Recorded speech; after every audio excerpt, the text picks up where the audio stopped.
Malo atu mo le amatanga le nei vai aso I tala mai Ausetalia ala Radio Samoa. Wa mai ale whainga palo tala stete ni sa welese, mai leo tue mamau sa teimi na whairo leo le whainga malo fau, wa manu malo e nei le bang whaile leiba, tai eire reo Chris Mins, leo a avea nei ma premier le stete. E tūranga ese fo I rea whainga palo tala mai tau le tuotele, una sa whaia I se tūranga ua vai aile maualunga, o le whawha alo aloa I le vao taita I rua, sa tausi nio mo le taita inga le stete.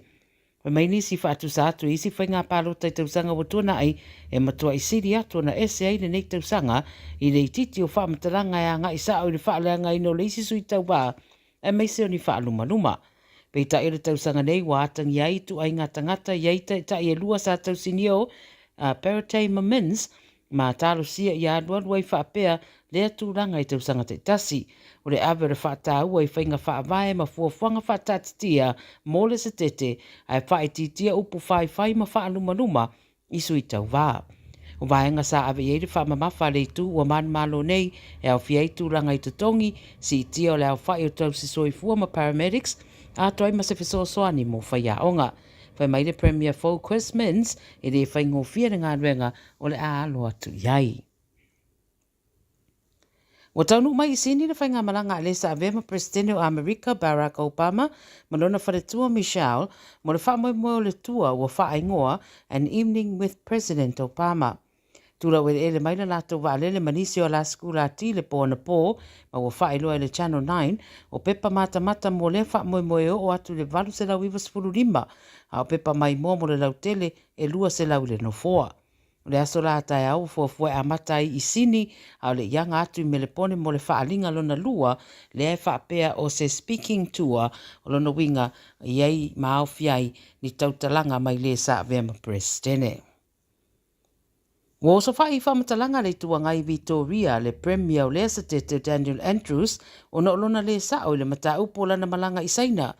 Whai mai ripoti o le urua I rea mai Ausetalia o le auru whale atu I saina tanu na mai ale saininga o le AUKUS Agreement le ele o fia iai Beijing whai mai o se whaamata u lea I le while mua le nei tūlangi. Whai mai Andrews e ui o lana malanga e vavelawa pe tai e tā ua tele. A ua whai mai fo sui o le Liberal e tā ua le sa o le Premier mai fia I loa ma malama tangata Victoria po o ai o lo tala no atu iai la lato Premier ai pe ai se a foi. E le ngata I lea po le aso nao ngā mō Victoria.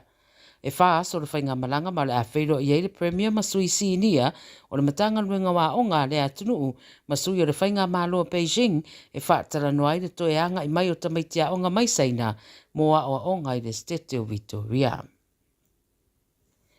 Wa fautuaina lau whaita avale ia alofia nisi o mga ala ma ia sira fia o le aiei whaatuai whainga malanga I le so. O no se whaalablave tele tau ta avale na tula I mailunga le M5 I le South West Motorway wa lave vea ta avale whama se wilafi. Pai mai ripoti le tau na leila mai le afo le ono na amata tapu ni ai a walanga I atu le whae tūlea o no o lea whaalavelave. Whamaria mai e leo ta avale ia e whana wheto ai whaatasiai ma le wilafi. To ono na tong fitia I lea no fuanga ma se ali e to atasi na ave natu I le wharamai. O ripatia fo I se isi whaalavelave tau ta avale le anga I atu I Newcastle le fo I olo polo kai feo inga I le M1 I le anga atu le lea whae tū. Ma le tala mulimuli o lo whaia nele whinaunga le temine I mole ai a tatau e tali malo ai se tasi o tau sinionga tā ua I le lakapia le lalangi. I le lua whelua sfururima o le aawhi ai le British and Irish Lions, Ausetalia e whetau iai ma le Wallabies, I ni tālunga whaava malo po o test te tolu. O le sa iringa la po o whea tonu le ai o le atari malo I le wha moe o le whinaunga leo lo wha solo le teminei, e ui inisi wha matalanga wa iei madienga ua mai o na whaia e sini ma mele pone le mata upulea. Lona winga la e te toi ai le avano e tasi, e fōringa o le awhina wina e Adelaide ma Perth. I se whaatala noanga se tasi longa Ausetalia le taalonga na taalo fo I mo le Wallabies, Tim Horan.